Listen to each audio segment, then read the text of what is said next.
Hello, everybody. I'm Lina Abou Habib from the Asfari Institute, and this is the second season of our Feminist Circle conversations, which is about an unusual, but at the same time, incredibly common subject, which is about impostor feminism. And when I was trying to think, about a lived experience or something to illustrate what do we mean by it, I remembered after Beijing, 1995, and it was during these meetings. Please leave her. Okay.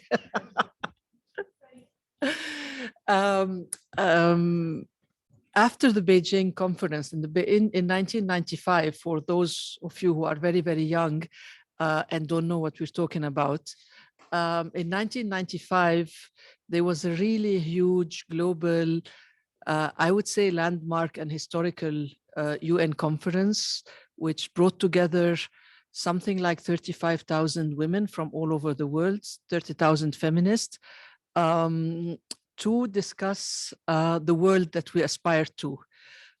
What kind of societies do we aspire to? What is it that we're looking forward to in terms of egalitarian, inclusive, diverse societies? And this, one of the main, and I think Paola would remember this, or at least know of it, not remember it, sorry, that was 1995. One of the things which were discussed and agreed globally was that each country would set up something called a national women machinery. Hi, Sari. And the national women machinery was supposed to be this hybrid body, which would be within every government, but also kind of a bridge with the feminist movement or the women movement. And this actually, it was a, I don't know what possessed us in 1995 to think that this was a great idea, but it ended up being a body that gave a raison d'etre for the first ladies in our part of the world. I learned a few days ago a new term called FLINGOs, First Ladies NGOs. And it gave a job to people like Claudine Aoun, like, her predecessors, etc. And actually created or contributed to a very diluted, soft, acceptable discourse on what we're calling today impostor feminism, which is basically adopting a language and a verbiage which would be very safe, which would not shake any structure, which would not affect the status quo, with demands that really they presented it, or they still present it, as something where you would create consensus around. And I remember, the old, I'm not going to call it feminist, but rather womanists of the time, using over and over again the term بدنا ناكل عنب ما بدنا نقتل الناطور, which is let's try to get something, but who's going to benefit? Who will be able to get in, which was also the language of the time, who's going to be at the table, was actually part of the whole patriarchal system. So these privileges were not democratized. They reinforced certain relations of power. And also it was a way of working under the umbrella of impostor feminism without, on the one hand, shaking the structures, shaking the oppressive patriarchal structures, while using very soft strategies, strategies which are mostly about engaging, dialoguing, befriending, what you call reform from inside, etc. And also choosing what to work on, choosing the topics that are safe, or choosing the topic which we know will not lead anywhere, which amounts to safe topics, and also, like in the case of Lebanon and what we call the national women machinery in Lebanon, you always have this amazing all the time, which is ما خلونا نشتغل. They, you know, we really wanted to, they didn't allow us. So anyway, this is the subject of our discussion today. We have these two amazing panelists who are not imposter feminists, I have to say, who are,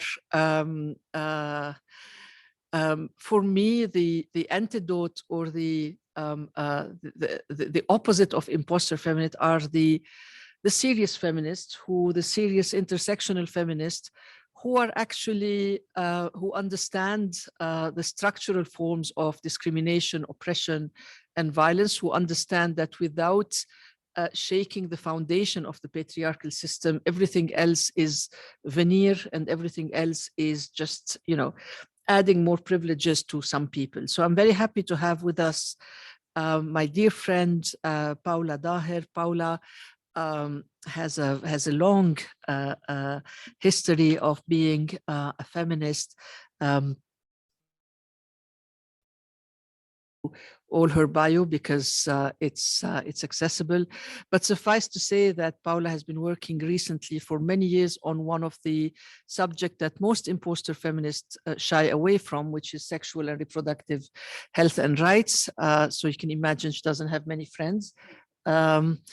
And particularly working within or confronting the labyrinth of power in Geneva. So I'm very happy that she's with us. Paola will also be joining us and watch that space in a more, in a closer capacity at the Asfari Institute very soon. I'm also very happy to have with us Fatma Torkhani, also not an imposter feminist. Fatma is coming to be with us from Paris. She's French Tunisian, and she has an incredible portfolio and background in working with independent feminist media in its different forms. And we're really happy to have her with us. Welcome to Beirut. You came yesterday, no? Yes, my first time. Thank you. For your first time ever? Yes. Okay, طيب. Okay. And very happy to have some young people, also many young people with us. This is a discussion in which we would like you to be involved, because you are likely to be confronted with this debate. You are likely to be called, you know, irrational in demanding simply inclusion, equality, and an end to oppression. So very happy to have you here. And we're of course live on Facebook, and I think we have other people with us on Zoom. I'm trying to be mindful of time, but I want to ask first, I know I did a lot of talking, but Fatma, I want to start with you, and maybe for you, as you know, how would you define yourself as an intersectional feminist? What are the struggles that shape you? What are the struggles that define your activism as an intersectional feminism? How do you frame all this? So please. And then I'll pass the mic to Paola. Okay. First, thank you for having me here, and I'm really happy to be one of yours today. So I didn't always define myself as a feminist because, as you said, I'm French Tunisian. Actually, I was born in Tunisia, and I left it when I was 10 for France, and I really grew up in France. So my perspective here is different from yours, maybe because I didn't grow up in a country where most of people looks like me. So in France, we have like the dominant feminism is a white feminism. So it's really hard to define myself feminist when I was younger, because when we are Arab or Muslim women, is not something that we take very easily. So, and especially with all the history between France and North African countries and Arab countries, feminism was used by France to colonize countries like Tunisia, like Algeria, like Morocco.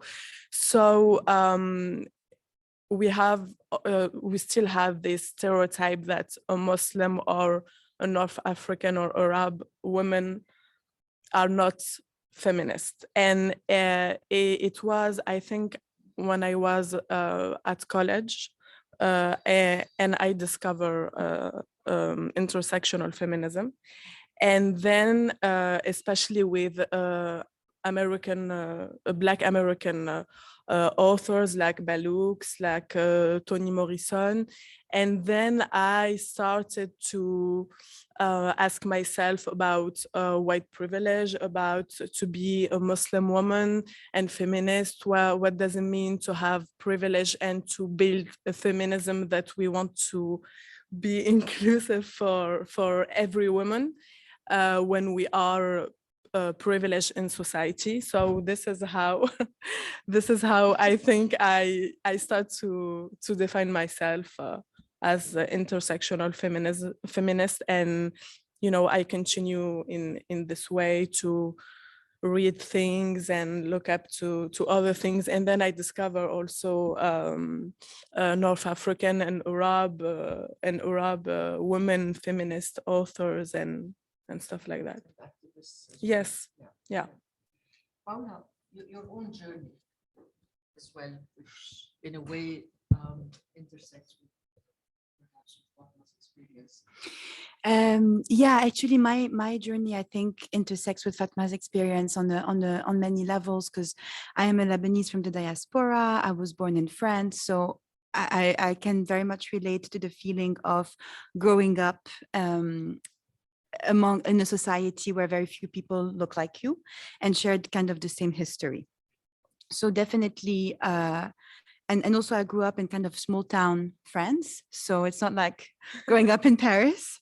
So even fewer people looked like me and had kind of the same upbringing. I think I most of my life have identified with the feminist struggle, although I called myself a feminist, I think, in my teens, without necessarily having kind of the theoretical framework, but I knew deep down that there was an inherent power dynamic between the genders, and that there was also other layers of discrimination, which is, I think, it comes with your lived experience, although I really don't like that term. I know it's very fashionable, but lived experience is like, yeah, but for me, it's just like, if I'm dead, I can't have experiences anyway. So it's like my experiences, but maybe I don't like the way that it has been used. And it's being used actually by dominant feminism now. So anyway, so for lack of a better word, through my own experiences, I was aware of the different power dynamics at play. I guess my political education came in parallel through engaging with feminist collectives, mostly in Lebanon. I got connected in my early 20s with Nasawiya and with other feminist collectives and organizations. And became active in these networks, so in the networks of the region. But also at the same time, my political education was made through leftist political parties. So this is why I tend to my identity, I think, is yes, intersectional feminist, but also a Marxist feminist. And so at the same time, I was kind of nourishing myself with, obviously, the work of a Black American feminists, like, as you have mentioned, Bell Hooks, Audre Lorde. But I also, like, for me, Angela Davis was also like very central to my political upbringing, because she really centered the issue of class, and which for me was, and still is, extremely important, and which I think gets lost in translation in a lot of feminist circles, especially, I would say, in kind of mainstream dominant white feminist circles. So, and it was interesting because it still is a struggle to get the leftist political parties to take feminist issues seriously.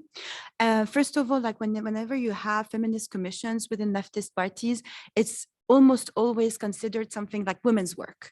So you have actually very few meaningful involvement from male comrades, as if it's our issues and not theirs. And now they tend to kind of justify it by saying, oh, but like it's the primarily concerned, primarily affected people that need to be leading these struggles, which is true, but also doesn't mean that you need to disengage. So there's a right balance to be found there. And also because and beyond those feminist commissions, it's very, very difficult to address the inherent sexism that take place in those parties, the same way that sometimes it's very difficult to address the inherent classism and racism that happen in feminist circles. So I'm still on that journey. I'm still very much learning. And I'm at the intersection, I would say, of intersectional feminism and Marxist feminism. Now that you mention it, it's been, the testimonials of many women who were active politically within left-wing parties, especially in this region. The history has been, according to their own lived experience, was that of a clash and tension within these parties, because although class was predominant, but they felt actually the patriarchy at play. They felt that they were second-class comrades. They felt that their issues were not taken seriously. And of course, almost, everybody of the 10 women I spoke with basically mentions sexual violence and objectification of women in the parties. And this has been, at least in a few cases, the reason why you had the schisms and the reason why, women left and formed their own parties. So what can we learn from this, Paola? I don't think the situation has changed much now in terms of yes, the class struggle, but then forgetting about, or even, in the bigger struggles, like let's resolve the national issues now, and then everything else will be resolved. So that's again deprioritizing, downgrading inclusion and downgrade. So what are your thoughts about this? For me, there are three levels of problematic dynamics at play. The first one really is a principally politically and ideological one, as in within movements of the left and political parties of the left, you have a lot of comrades who think that once we do away with capitalism, then all of other power dynamics will magically resolve, which is something that anti-racist and feminist activists have been challenging over and over again, because the way that we perceive it, and I think that we really have to thank intersectional feminist thought for that, is that there is no hierarchy in systems of discrimination and oppression. So it's not because you resolve capitalism that all of a sudden you will resolve racism and sexism and ableism, homophobia, transphobia, etc. These patterns and structures of discrimination reinforce each other and sustain each other. Capitalism really does need sexism and racism to sustain itself, but also so do the other systems of oppression. So it's like fighting a monster that has many heads, but it is necessary in our perspective to perceive things this way and not to have a hierarchy of systems of discrimination. The other layers, I think, for me is we were talking about sexism within the political parties. At the individual level, it's very difficult, even for women recently who come forward with history of sexual abuse and abuse and harassment in major political parties, to have any type of accountability. The way that most leftist political parties are structured, you would think that, inbuilt, there's a lot of democratic decision-making processes and assemblies and committees and commissions and all of that. And it's interesting to see how these structures remain in place without actually being offering any type of accountability for victims and survivors. For me, the most striking example, because of the weight of this organization, was the Socialist Workers' Party in the UK that faced, I think 10 years ago, a major, so you were talking about division and schism, a lot of the younger guard of the Socialist Workers' Party left following lack of accountability for a young woman who came forward with a history of abuse and violence that was perpetrated against her by one of the higher cadre of the party, and nothing was done. And she was re-victimized and she was blamed for the violations she had to endure. So the younger comrades left and created another party. But the machinery of the Socialist Workers' Party in the UK is so important that it was barely affected. So we kind of see, and then you also have, in terms of being a feminist, a Marxist feminist or a feminist activist within those political parties, is that sometimes you also don't want to leave because you really do believe that there is an argument to be made around anti-capitalism, and it can be made through leftist political parties in a way that maybe the impact cannot be the same through feminist collectives. So it's also kind of an ideological and a political choice to remain in those parties despite the power dynamics and despite the inherent sexism, because of the lack of centering of the issue of class in feminist collectives. So it's kind of finding that balance in how do we progress the party, how do we question the ideology, but also how do we take the advantage of the structures and the positioning that being in the party gives us as feminist activists. Actually, building on this, I wanted to ask, circle back to Fatma, what you were saying. Paola is talking about the lack of centering class, and perhaps in what you were describing, you know, in front of you, there is a form of feminism that doesn't center race and ethnicity and people who don't look like you. So what are your, how did you personally experience this, and what are your reflections around this? And I don't want to, I mean, it probably is a simplistic question, but a feminism that does not recognize these layers, what does it do for you, for me, for anybody that doesn't recognize other women, all women in their diversity, different color of women? What are your reflections around it? I think that this is like one of the biggest criteria of the dominant feminism, is that it's a feminism that not include all women. And in that, you know, from my perspective in France, dominant feminism is mostly a white feminism. It's built from privileged circles, and which mean that it's built by them for them. So the consequences of that is that the feminism reproduce same patriarchal values like meritocracy, like individualism, like consumerism, which is problematic for all women, and especially for women from immigration, for women from a social class, labor social background. And this is what we have. This is the problem with this feminism, is that we see patriarchy, but not in all society. And for example, in France, we will see patriarchy, but only with Arab men, but only with Black men, but only with minorities, which is totally insane, because like patriarchy, unfortunately, is universal.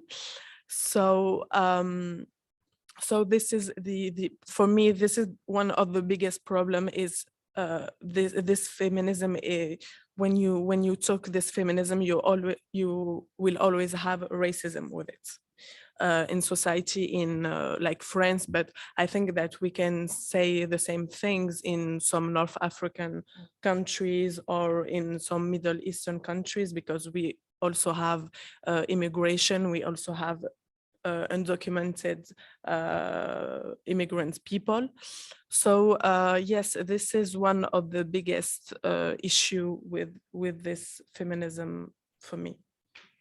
And I like this. It's, like selective recognition of patriarchy. It's in some places and it's non-existent in others, which is about, a very good example of one of the different forms of imposter feminism. But I want to take this forward to talk a little bit about the elephant in every room, which is how does this kind of very biased, very skewed recognition of patriarchy actually informs international organizations, but particularly the UN system, where we do have a history as international feminist movements to have and continue actually trying to reclaim that space.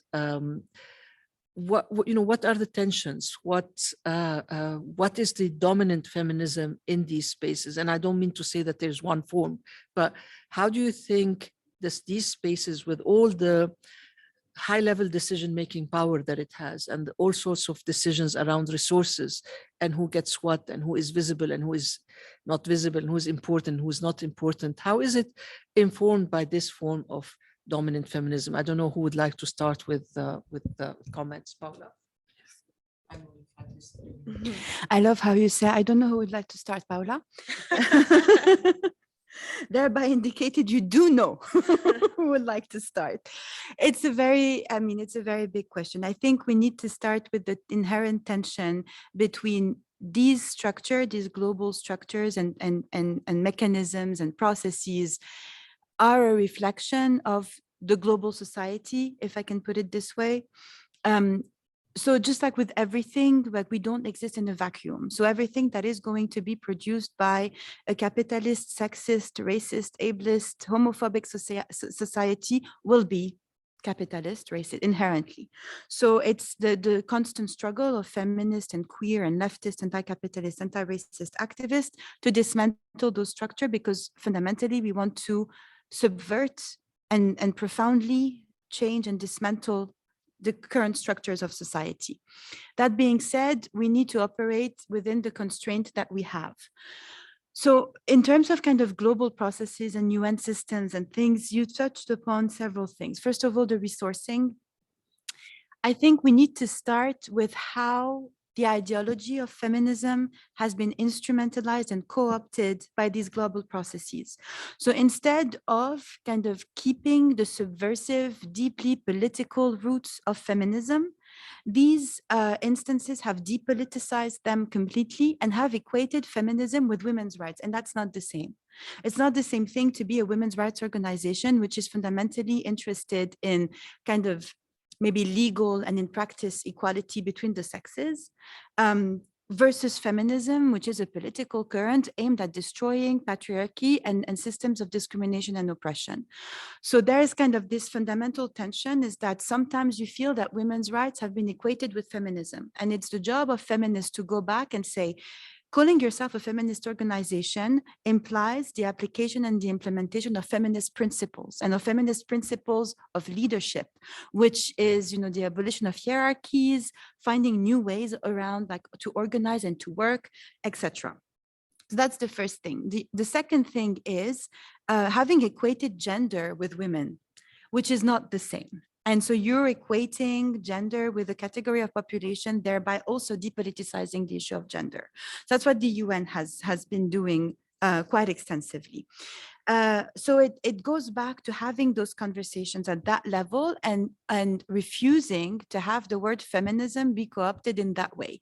So that means that whenever one of the major countries that are selling weapons everywhere that actually go and bomb and kill women of color, calling themselves and their foreign policy a feminist foreign policy, it means that you need to have those women of color at the table and telling them you cannot, in all legitimacy, call your foreign policy a feminist foreign policy because of all of the other austerity measures that you're pushing on these countries, all of the racist policies you have within your own country, all of the weapons that you're selling. How can you think that you have a feminist foreign policy? So it also goes back to the issue of participation and resources. Then they create a narrative, both the UN and major countries that call themselves have a feminist foreign policy. They create a certain narrative on what feminism should look like and should be, which is a white dominant mainstream understanding of feminism, where you have to have more women in terms of politics of representation. So you have to have more women visible instead of addressing the underlying structures that keep women as second-class citizens. And through that narrative, that's how resources get allocated. And so whatever organization mimics that narrative gets resources, access, and participation, whereas the ones that are at the margins are being further put at the margins because they challenge that main narrative. And those also in terms of participation, I think I'll stop with that because I want to let Fatma answer as well.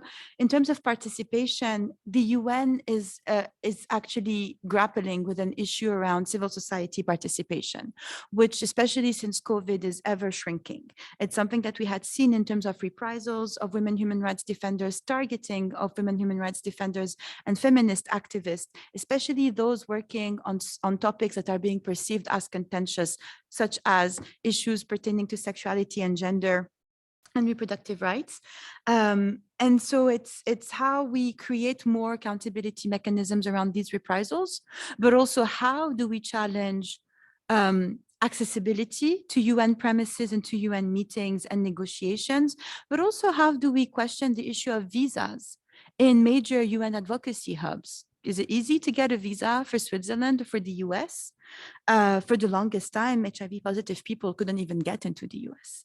So it's having those very kind of basic rules of procedure, access fights, to having more ideological conversation around do not instrumentalize and co-opt what is essentially a movement that is aimed at ultimately your destruction.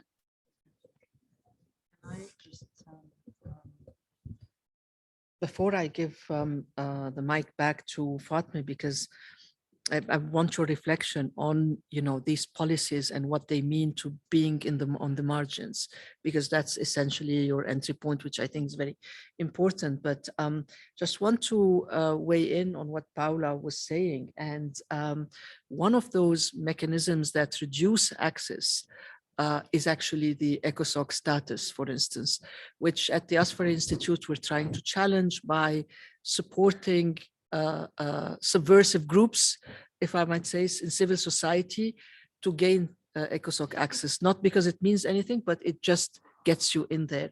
And the other point that you're raising, which is very important, is the impact of the pandemic. And I can speak about the Commission on the Status of Women, saying, well, with the platform we've created, we have 50,000 civil society organizations participating virtually with the CSW, which we know is completely different than taking back the place physically. So thank you for that. So Fatma, would really like your welcome to AUB. We are a cat-friendly campus, and this makes me really happy. So, building on what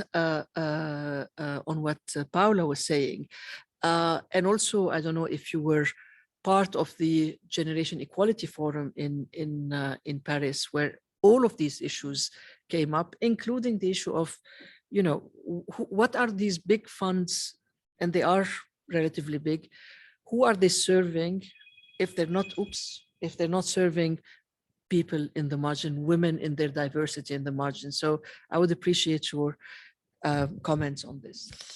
I think that today the instrumentalization of feminism serves actually states, governments, and politics, and especially in two sectors, the political one and the economic one. Yeah. So I don't know for you, but I have this impression that today it's like all governments from all countries are feminist. And I think this is the way to make us believe that it's like gender equality is done and we don't have anything to say or to do anymore, which is for me the biggest instrumentalization of that. And we can see it for, I can actually, it's not a new thing, because I can speak as a Tunisian.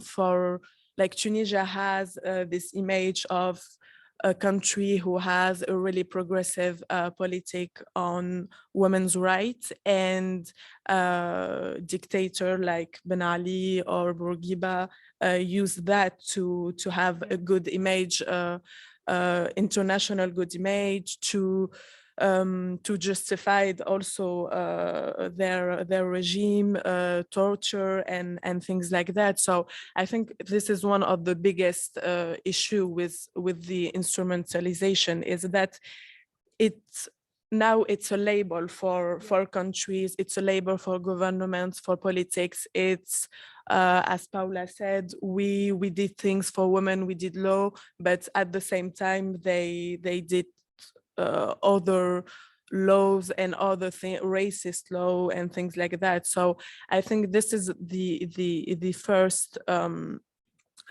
thing. And I don't know for you, but like it struck me a lot, the 8th March, the International Women's Day. I saw like all day long media, on social media, also governments highlight women's journey, successful women. And it's like all women are successful and sexism doesn't exist anymore. And actually in France, the French government used this day also to show us that good men exist too. So it was really funny. And yeah, I think this is one of the biggest issue. And the second biggest issue for me is on the economic sector, with the girl boss figure that we have today, also in Middle East, or also in North Africa. We say to women, you can be as much successful as men, you can have the same lifestyle, but the real question is, do we want to have the same successful as men? Do we want to have the same power? Is it a good thing to have power in societies? And for change that, I think the biggest question that we can ask ourselves is, do we want the end of this system? Do we want dismantling this system and institution to take this system in place in a revolutionary way, with a revolutionary feminist movement? Or do we just want to be a part of the system, have equality, but stay in the same system, which is a capitalist system, and for other countries, a neo-colonial system? Actually, everything you're saying, both of you, reverberates in so many ways, and I can think of different examples, but I think from what you're saying, the most compelling, both of you, how is success measured in these cases? And I remember, I think 2 cabinets ago, when we had 6 women in the cabinet, and the president of the National Women Commission hailed it as a personal success, with a personal pat on the back, saying, we've achieved the Beijing goal, which is 30% women in government, which of course we know was I don't even need to comment on this. It speaks to itself. So which takes me, what you said, the ways in which, and as you said, Fatma, this is not new, the ways in which this co-optation is serving all the time political and economic interests of regimes, and one example which I would like Paola also to reflect on is, the insisting on ignoring, not counting, undermining social reproduction and care after all the evidence, global evidence, after all the push by feminists everywhere, after what we've seen in the pandemic. There's a lot to gain from keeping the status quo in terms of ignoring social reproduction, the value of social reproduction, and the obligatory nature of social reproduction, which is, codified in laws, in family laws, etc. Would really like to hear your reflections on this, Paola and Fatima.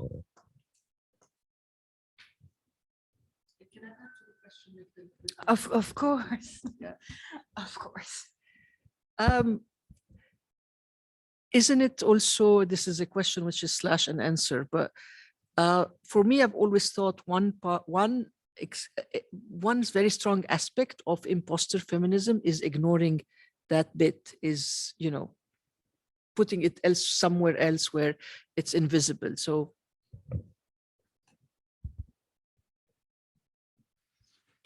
at the risk of sounding like my sexism denying comrades, the issue here is capitalism.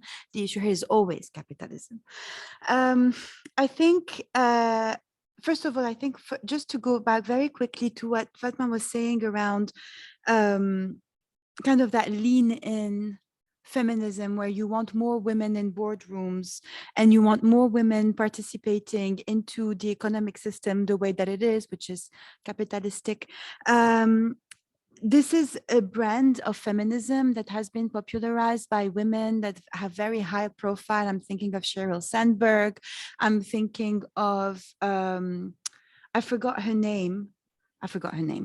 Another one, like those kind of the whole lean in type of feminism, where women are asked to lean in, have children. And, it was so easy for me, because next to my office as a CEO of Facebook, I built a nursery.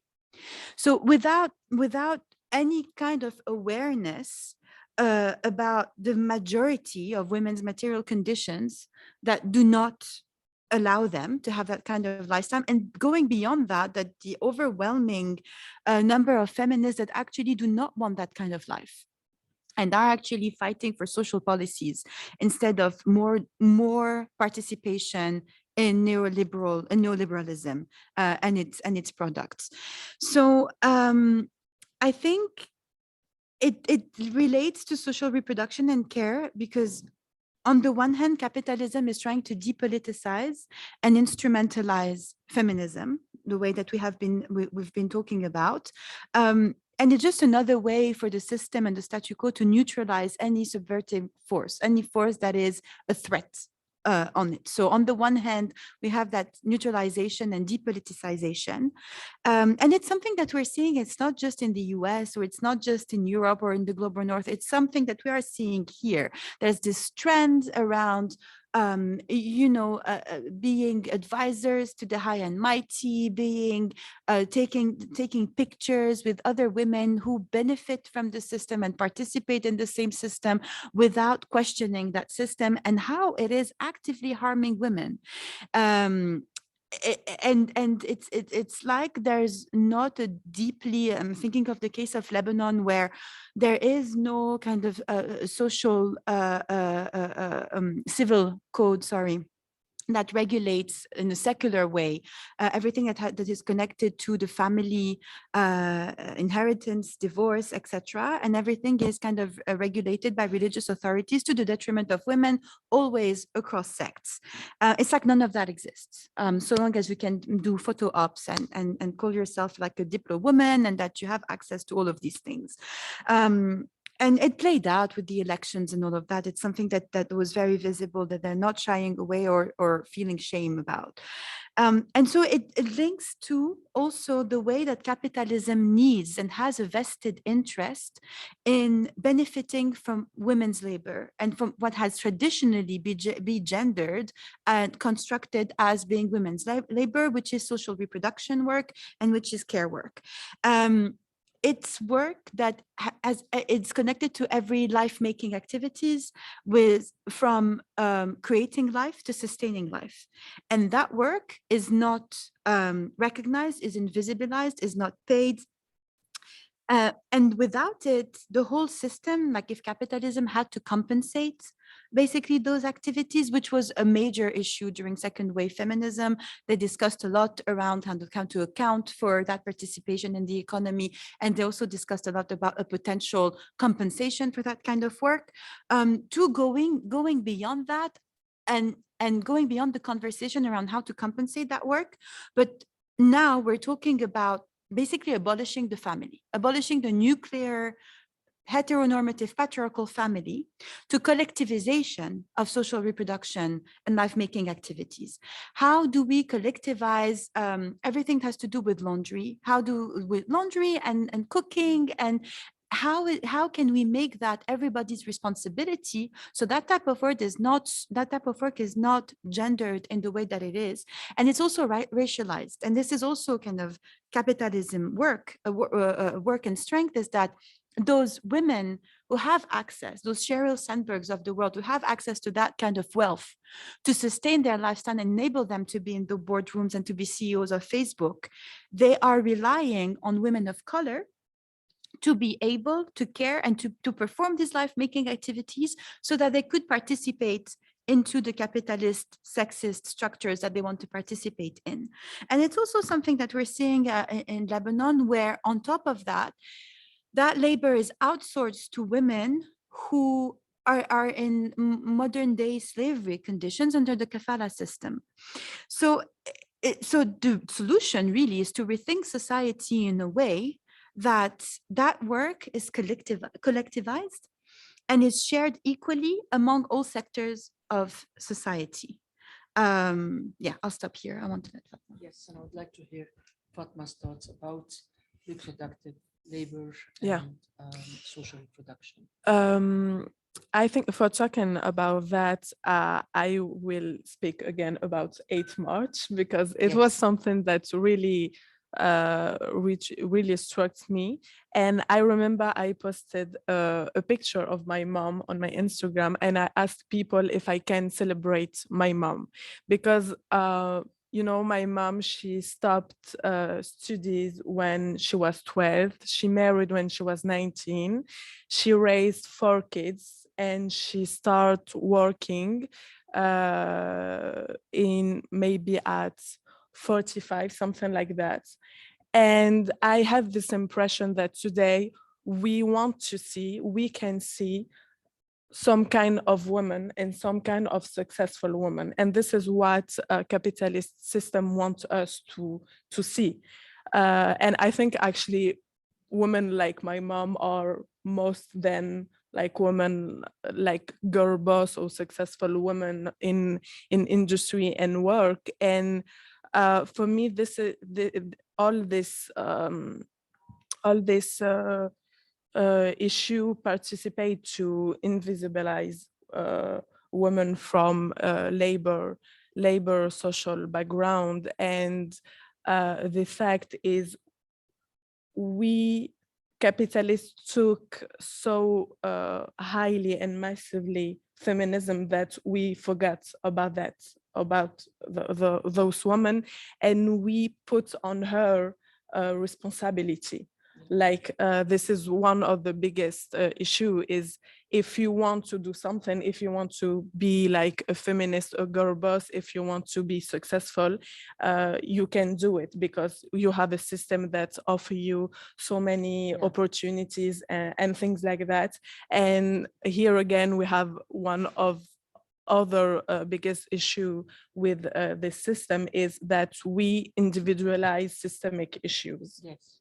And Paola talked about it, but we have in North African and Middle Eastern countries, immigrant women who came be mistreated.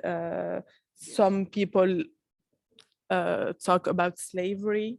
So I don't think that it's a good answer to the feminism, because a woman is not exempted to oppressing or exploring another woman. Exactly. Yeah. Absolutely. And Can we I just yes, very yes. quickly, because I think it's something that came back a lot in our conversation, this kind of you can do it attitude, which as you have rightly, what you have rightly said is it individualizes systemic issues, but on the more kind of day-to-day kind of practice, this you can do it is first of all deeply shaming to people who cannot do it, who internalize that, if I'm not able to do it, that means there's something that is wrong with me, rather than, no, actually your material conditions do not put you on an equal footing. There's an issue of equity there. But it also is prevalent in the way that these so-called feminist leads, where it's like, oh, nothing will come to you for free, and you need to work at things to earn the status that I'm at, without considering who their father was, what access to schools they have been able to have, who they're married to, because especially in our societies that plays a lot, which access to what space they have had, and then they come forward and they're like, I'm where I am because of hard work. The hard work being never really having opened a book in their life, and having married right and taking interesting Instagram pictures. So it's just today, it's so deeply harmful to have that kind of you can do it ethos, and it just needs to keep at the back of your mind that it's not your fault if you cannot do it. And first of all, ask yourself, do you want to do it like that? And I want to take us back to a couple of days ago. We had a very interesting discussion on the Women, Peace and Security. Hello, Cecilia. Women, Peace and Security agenda. And what one of our amazing panelists said, Lama Qarnout, which is, it's not about the differences, but it's about الأختية, what she called it, the sisterhood.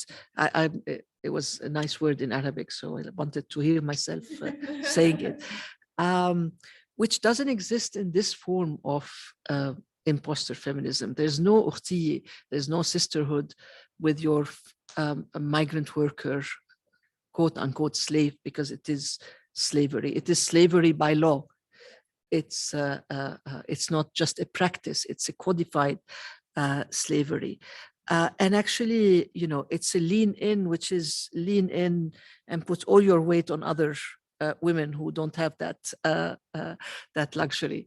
I just want to take a few seconds to see if our participants have. Reham, yes. Is there anything to the right why every people are packed and then Cecile? ليش كلكم مجمعين على اليمين؟ تعالوا يسارا شوي. Thank you so much for this panel. Honestly, it's very validating to hear these conversations about imposter feminism. I have so much to say on the topic, but I'm just gonna try to make a couple of different points linked to what you were saying.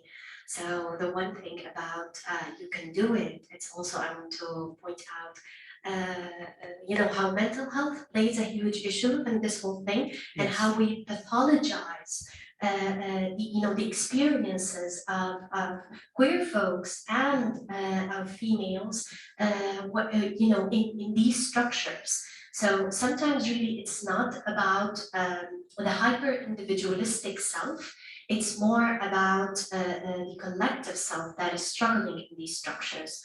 So this is one issue. The other thing is also how harmful sometimes the capitalist approach to mobilizing and making a profit out of Women's Day, 8th of March, or Women History Day, depends on how you want to call it.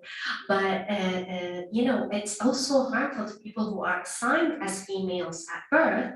However, they do not identify as women or as girls. So the assumptions, you know, is really hurtful to these folks. And unfortunately, I don't hear about these things not in all feminist circles, and I wish to hear more about it. So these just a couple of things. Thank you. Reham, do you want to introduce yourself? And then I'll take another Okay. comment. And Reham Qannout Rifai, research assistant with Arab Reform Initiative at the Asfari. Thank you. Cecile, come in if you can just introduce yourself, and then Fatima.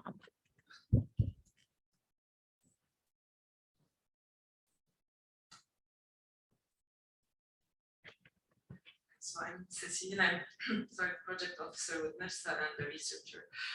My question is goes back a bit to states and to more the way our system is built, especially in terms of personal status code and how it's regulated through religion.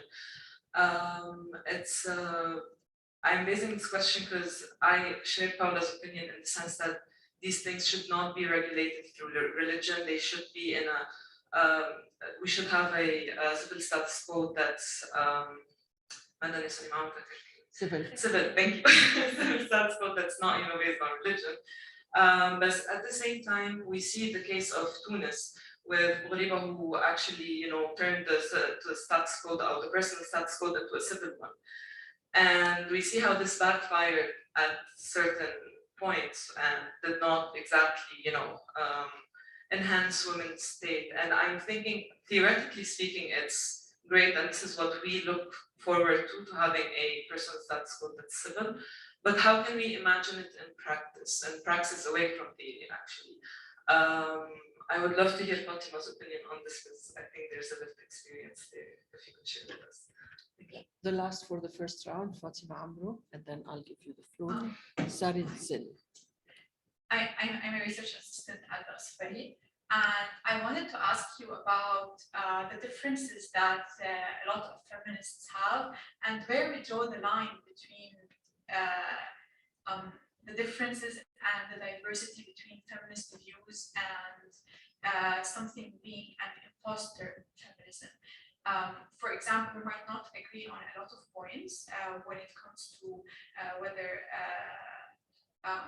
civil status law or abolishing family unit or a couple of other points, but society and every single country has many different perspectives of feminism, and I'm a person who believes that each person's narrative is different and each perspective is different, and each person may advocate for something but may not agree on something else. There are a lot of agreeing and disagreeing when it comes to feminism, especially with different backgrounds, different ethnicity and different countries. So where exactly do we draw the line between those differences, and when calling something not different but imposed? Thank you. Let me give you a few minutes, and then we'll take another Fatima. Okay. Would you like to start? To answer to your question, I think the problem with Tunisia was like we had the law just at the independence. We had the law. We had a lot of work did by Habib Bourguiba, who was the first president of Tunisia. Yes, exactly. Thank you to remember it. But the biggest problem is like we can have law. We have law in Tunisia, and it's a good thing because women can be protected. But at the same time, I don't think it's enough. I think that we have also a big work of education to do. And this is something that we don't do yet in Tunisia. We don't do, for example, we don't talk about sexual assault in school. We don't talk to little girls about her sexuality. We don't, in Tunisia, we have also certain mentality, and it's a small country actually, but you know, you have a different mentality when you are like in the south. It's a total different mentality from the north of Tunisia. And this is something that we should more work on it, because I think law, it's a good thing. It's the first thing, even when it's made by men. But we also have a lot of work of education. And today this work, it's mostly did by feminist organization from the society, from citizen, like Aswat Nisa. I don't know if you know Aswat Nisa. It's a feminist organization in Tunisia who stand with women aggressed and a victim of sexual assault. So yes, I think that we have also to work on our mentalities and in our education.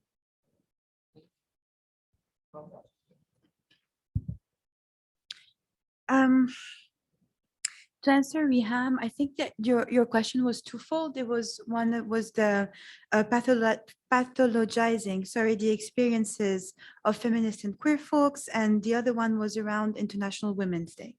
So for me, I mean, this is where I think we can benefit from kind of the leftist progressive roots of feminism, is that actually March 8th was the International Day for the struggle for women's rights.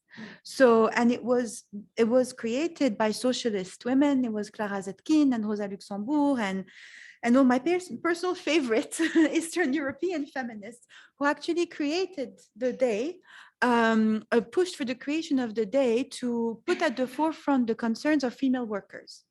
So, and this, and again, capitalism, in an attempt at depoliticizing struggles, took away that day, and instead of kind of putting at the forefront the struggle of workers, left us with pink and roses, and it's the International Women's Day, so you get 15%.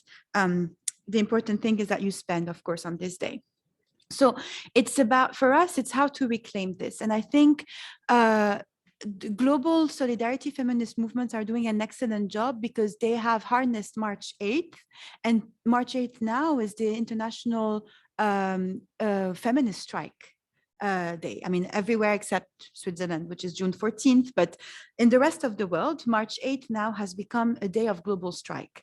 And so it's harnessing, it's repoliticizing the issue, but it's also using a tool that workers have used time and again and still are using, which is the strike, which is so powerful because you actually showcase and harm the capitalist system that is trying to depoliticize our struggle by refusing to do any work, be it reproductive or in the formal or informal economy. So I think that this is something that, you know, maybe we can talk about this a bit more in terms of, yes, on the one hand, we're faced with what we're calling imposter feminism or mainstream feminism, but in reaction to that, we have the feminism of the 99%. We have the international movement for a global strike. We have the International Women's March, and all of these transnational initiatives are intersectional by nature and center issues that have been overlooked, such as land rights, indigenous rights, sexual and reproductive rights, and the impact of capitalism on women and on marginalized community, because these movements are also queer. Like they're also proponents of kind of queering the struggle. So which brings me to the mental health / pathologizing the experience. For me, there are two things. It's the mental health impact on marginalized communities, queer communities, and feminists of having to live in a society that is not designed for us. And that takes its toll, and on having to struggle each and every day. And then there's pathologizing our experiences, which is a way of quieting us, and psychology has been used. I mean, like in the, what was it, 19th or early 20th century, hysteria was a female disease, and all women were hysterical because our uterus was sending things to our brains and we couldn't think and we were not to be trusted. So it's something that psychology, the field in itself, has to reckon with and deconstruct, the same way that it needs to be decolonized as well. And there's actually a lot of work that is being done. It's not my field, so that's the extent of my knowledge, but definitely needs to also be part of the conversation. And the question around how do we draw the line? I love that whenever I say abolish the family, everyone goes, you know, and it's not, you know, there's this academic, Sophie Lewis, who has written something called Full Surrogacy now. And I've worked a lot on surrogacy in the course of my work. And for me, it's kind of the epitome of how do we define kinship and family? And in that sense, it's not that she proposes that we abandon families the way that we know them, but it's how do we recognize and value ties that we build outside of the nuclear family the way that we know it, and also how do we also admit that a lot of time the nuclear heteronormative patriarchal family for women in marginalized community is a site of violence more often than not. And so how do we reckon with that? How do we uphold and honor the ties of love that we build within and outside the family? And how do we imagine and reimagine what kinship means and the role that communities can play? So when we say abolish the family, we get that, but then when we get a bit more into it, it's not as monstrous as it seems.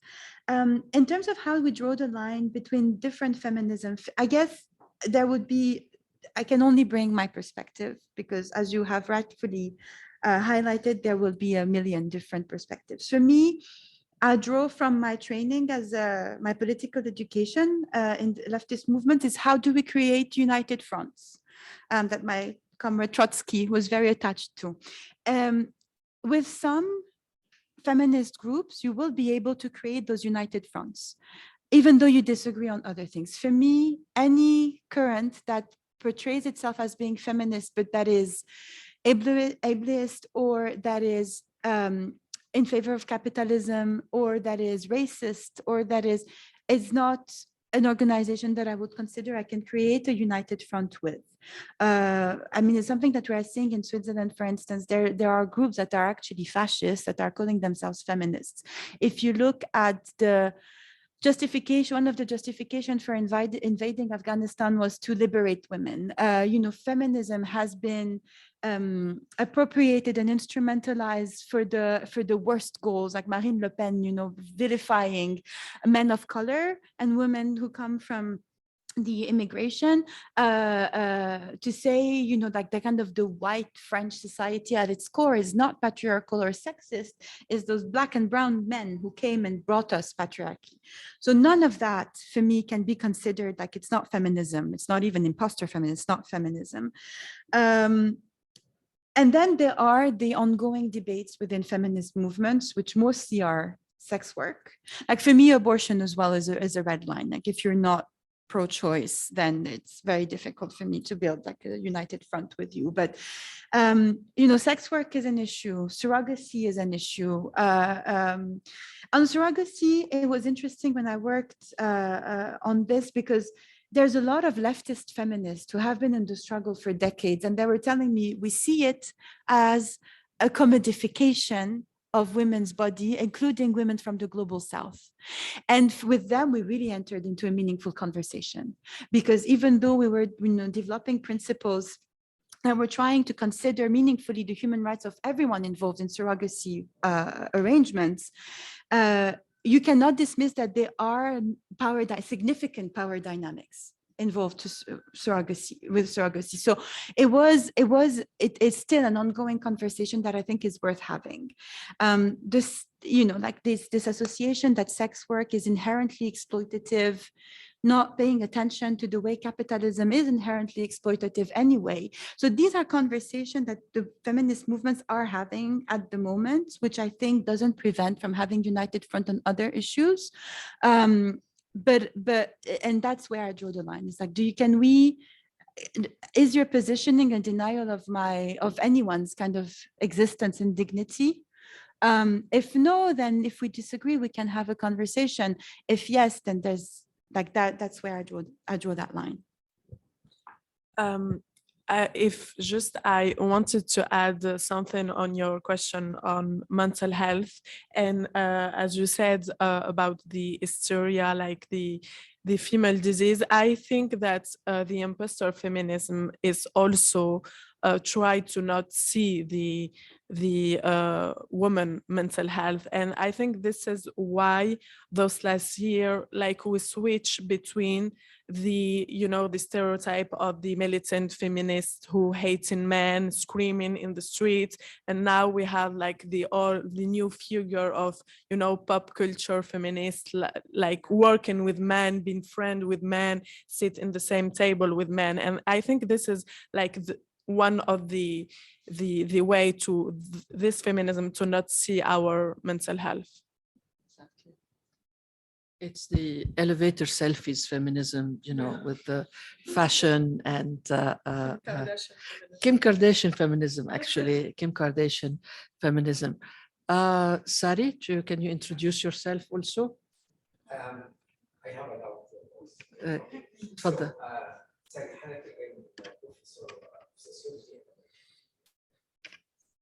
So glad this panel.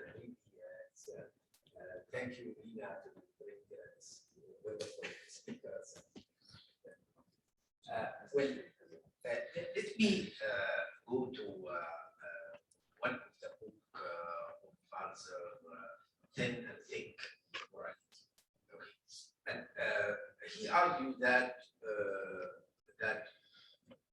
actually what is universal in feminism, we should admit, is 10 things.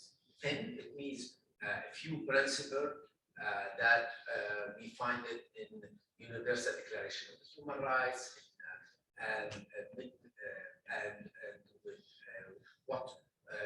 what is really universal in the experience of women struggling all these years to get equality right. I think that the big job and where the intersectionality comes is with the thick morality. Thick morality is exactly how you set an agenda today in X place, in a place in Lebanon, in Tunisia, in Syria, about what is feminism there. And here where, for instance, I see some drift in your discussion of sectionality that I don't find it, if you like, in the region. But if you ask me today, just I will open 2 brackets about capitalism.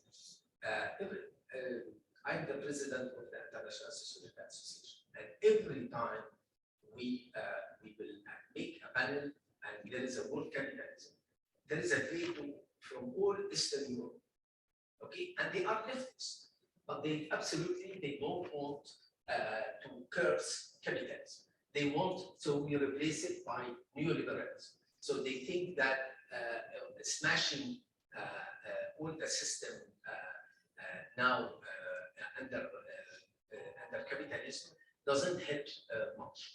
So for instance, I see the major issue in our world is authoritarianism. For instance, how a Syrian woman today would say that capitalism is a source of patriarchy in Syria. The other point where I see it's really very crucial more and more in our world is the question intersectionality with ethnicity. But this time, the ethnicity has a specific meaning.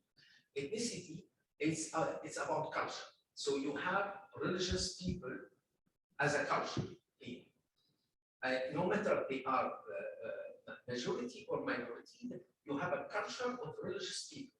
And I think the way some feminism is taking some a tough secularism, French secularism, where secularism is not is a value and not a mechanism to achieve the liberal ideals. I think what for me is universal is liberal ideals. So equality, freedom. So when secularism become a value by itself, it become literally against the freedom of worship. A woman, veiled woman, she feels this is part of her religious identity, and the French definition of religion reduced to the home and I will home and the church doesn't fit with neither Sikh nor Islam nor neither Buddhism and so on. So I think today, for instance, in Lebanon, you have a big problem that instructors cannot be unveiled in some schools and cannot be veiled in other schools. So the right of so here, for instance, there is a big issue. Is it part if we think about intersectionality in Tunisia today? Should we factor how we account for this mass religious cultural movement and how they want to identify with some values that maybe clash with some somewhat feminist movement in general. Thank you, Sari. There's another question. I don't know who can help me pull it out. Habib sent it online, so for the life of me, I can't figure out how to. Yes, I think she sent it on Zoom. Do you think we can get her question? And then any other? Yes, please. Meanwhile, you can. But please intro. It's Michelle Facebook because it's on Facebook.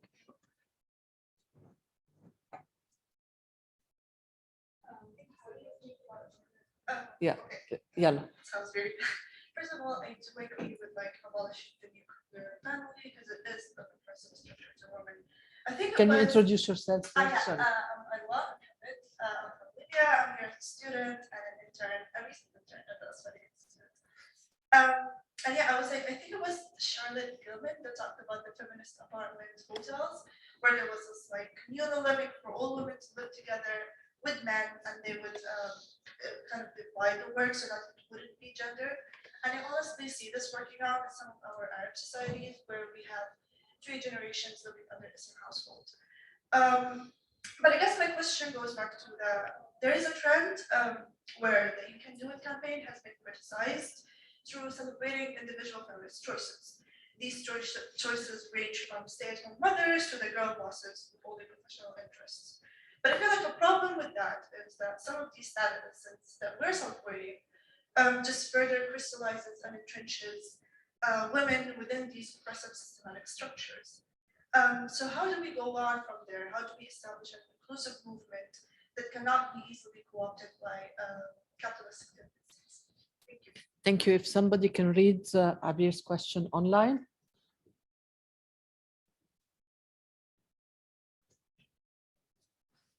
How do you think about gender and political feminism? Can you repeat again? It's not clear. How do you think about gender and political feminism? Feminism. I think she's talking about the Lebanese situation. Politics in the family. What we're going to do is, you want to ask something? Yeah, because it's related to them. Huh? It's related to the Lebanese. To the Lebanese context. Yes, that's what I thought. I would suggest that you address these 3 points, and then we can move to just a couple of concluding remarks. Yes, 4. No, you have Sari, you have a friend from Libya. No. And we have Abir. Okay. So to answer about the question on intersectionality in Arab countries, I think like intersectionality can move from the country where you use it. You know, when I discover intersectionality, I discover it with a Black American author, and I don't have a lot of similarities with them. I don't grow up in America. I don't, my ancestor didn't know slavery and persecution like Black people in America. But the theory of intersectionality, I take it for myself as an Arab woman in France. And I think, like you, that the ideal of universal, it will be that we can like all women can be feminist all with another, and with no seeing differences and everything. But for example, in France, we with our Republican model, we supposed to be one and unique community. And in France, we are color blinded. We don't see religion, we don't see color, we don't see social background and all those things. But this is the theory, because in real life, we see all those things. And it's really funny because you said religion in France, it's in home, and actually it's not. This is the theory. The religion should be in home in the theory, but if you watch today like French channel, you will hear talk about Islam and hijab and scarf all day long. So here again we have like a racist vision. Religion can be in home, but not all religion. Like people are really comfortable in France to discuss about Islam, about how Muslims should practice her religion or not, about if a Muslim woman can wear a scarf or not. So I think this is why the intersectionality was really key for me to understand my feminism and to understand the society, is that it gave me the key that in theory, there is law, there is universal, there is things like that, but like in practice, there is racism and there is perspection. So I think, yeah, that's it. I mean, as a human rights lawyer, when I think about universality, international human rights are universal. Everyone have their human rights. Like there's it's codified in international human rights law. As an activist, I have seen in my lived experiences that universalism is usually an euphemism that is being used by the dominant group. And it's something that we are seeing in France, for instance, where kind of the universalist feminists are actually the white Republican feminists, those ones who speak about all day long about Islam. And so I think for me, that kind of universalism, I also put it in front of the cultural relativism that I'm seeing authoritarian government instrumentalize as a justification to curb human rights in their country. So I would say that those labels have been used and are being used always at the detriment, at the expense of certain groups, usually marginalized groups.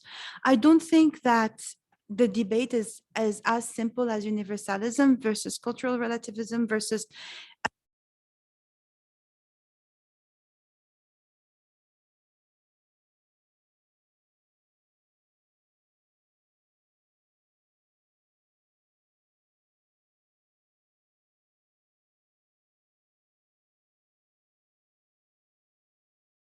yeah. Exactly. And meaning that in Lebanon, some women are not allowed to be veiled while others are being forced to be veiled. This is an issue of discrimination. It has really actually nothing to do with, maybe secularism can be used as an excuse for discrimination. But inherently having a set of secular law that would guarantee the realization of women's rights is not only compatible with freedom of religion and belief, but is also completely aligned with the full realization of international human rights in a more in a broader way.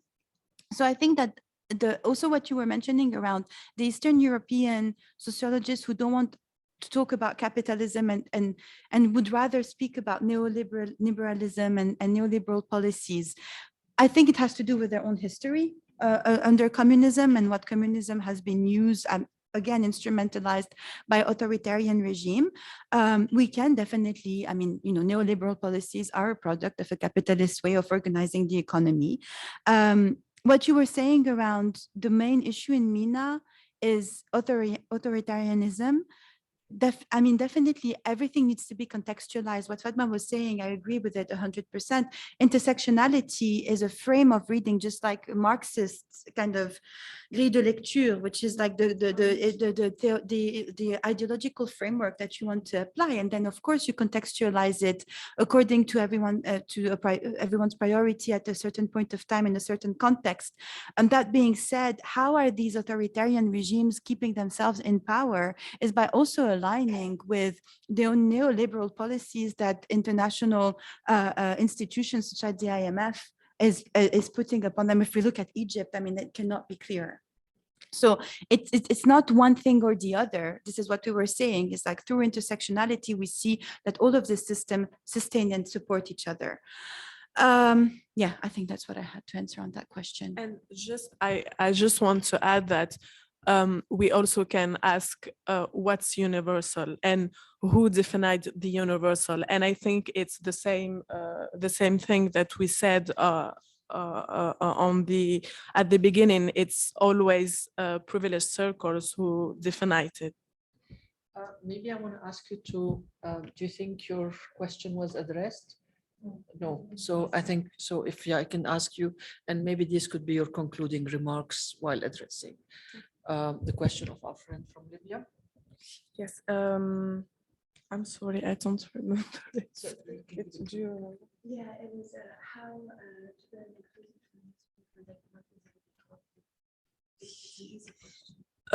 yes.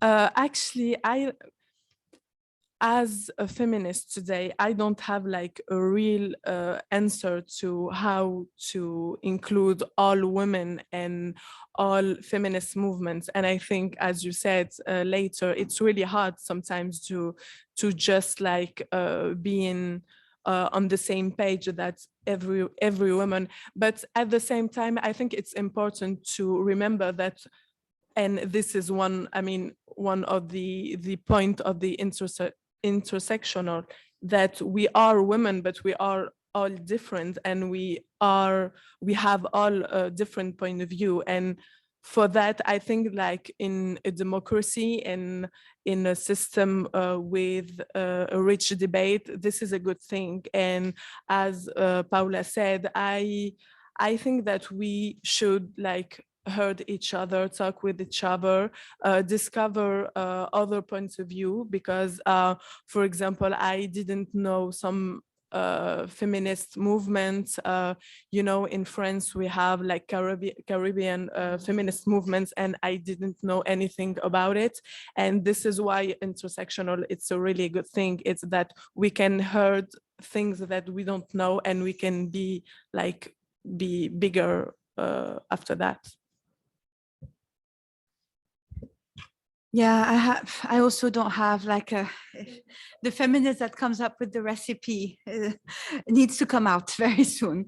So yeah, I don't have like a definite answer. I would very much agree with Fatma in terms of we need to learn from each other. I think there are so many interesting initiatives that are coming out of the Global South. And I think this is one of the main things. And also maybe be strategic in how we identify the issues around which we can rally. I'm seeing abortion being one of them. where we are seeing a lot of collaboration across feminist movements, across different contexts, which that can be part of it. The other thing I think that is sometimes missing for from our feminist movements is to carve out time and space for political education. And it's not like it's very difficult to do that because we're underfunded, we're understaffed, we're under-resourced. Most of us, have jobs and lives that, because we need to eat. And we do all of that activism on the side. And it's also, but how do we, I think it's very important to carve out some space for political education and to discuss major tech, like feminist texts. I feel also that we need to address maybe the gender and political feminism, but I'm not familiar with that term actually, feminism. I think we can table it and come back to it Okay. later because, well, first of all, thank you both of you. This is a pleasure to have you both. Fatma, welcome to Lebanon again for the first time. I hope we'll see you again, but definitely you'll see us. As Paola knows, I'm a great stalker. So, but thank you both for your thoughtful comments. As I said, this is the second season of our feminist circles.